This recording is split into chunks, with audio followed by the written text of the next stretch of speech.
সশস্ত্র সন্ত্রাসী দলগুলোর রক্তক্ষয়ী সংঘর্ষে দেশটিতে এখন যুদ্ধাবস্থা চলছে। চরম রাজনৈতিক টালমাটাল পরিস্থিতি। ইতোমধ্যে 1 মিলিয়নেরও বেশি মানুষ হয়েছেন ঘরছাড়া। দেশে দেখা দিয়েছে তীব্র দুর্ভিক্ষ। পরিস্থিতি এতটাই ভয়াবহ যে নিজেদের দেশে ম্যাচ খেলার ন্যূনতম পরিবেশ নেই তাদের। ক্লেমনের কিউআর কোড স্ক্যান করো আর ঘুরে দেখো বাংলাদেশের ঐতিহ্য। ক্লেমন ক্লিয়ারলি বাংলাদেশী। ফলে ঘরের মাঠের ম্যাচগুলো তাদের খেলতে হয়েছে ভিন্ন দেশে। এমনকি দলটির বর্তমান কোচও গত 2 বছরের নিরাপত্তা ঝুঁকির কারণে ওই দেশে পা রাখতে পারেননি।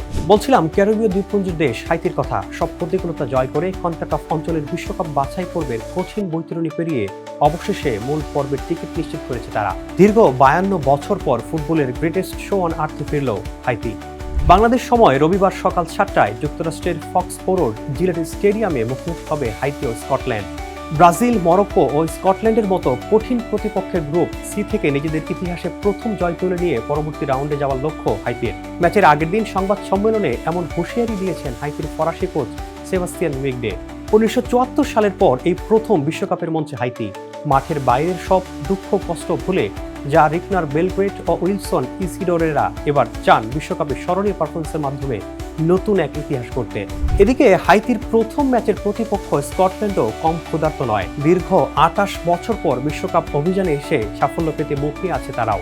স্কটল্যান্ডের বিশ্বকাপের টিকিট কাটার যাত্রাটা ছিল চড়াই উতরাইয়ে ভরা।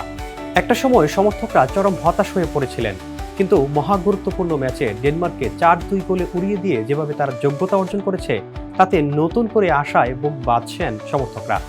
প্রত্যাশার পারটাও তাই আকাশচুম্বী। তবে প্রতিপক্ষ হাইতিকে মোটেও হালকাভাবে নিচ্ছেন না Scottish coach Steve clerk.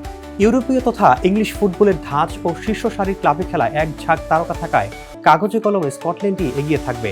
নেপোলের Scott McTominay, লিভারপুলের অ্যান্ডি রবার্টসন, টরিনোর জে অ্যাডামস এবং দলের অধিনায়ক ও অ্যাস্টন ভিলা তারকা জন ম্যাকগিনদের নিয়ে গঠিত স্কটল্যান্ড দল বেশ শক্তিশালী। সব মিলিয়ে স্কটিশরা শুধু জয় নয় বরং হাইতির বিপক্ষে গোল ব্যবধান বড় করার ছক কষছে। তবে হাইতির শক্তির জায়গা অন্যখানে। যুক্তরাষ্ট্রের গরম আবহাওয়া ও কন্ডিশন থেকে বাড়তি সুবিধা পাবে তারা, কারণ কনকাকাফ অঞ্চলের ম্যাচ এবং বিশ্বকাপ বাছাইয়ের সুবাদে এখানকার পরিবেশের সাথে তারা বেশ পরিচিত। আর এই তীব্র গরমই শেষ পর্যন্ত স্কটিশদের জন্য বড় মাথা ব্যথার কারণ হয়ে দাঁড়াতে পারে।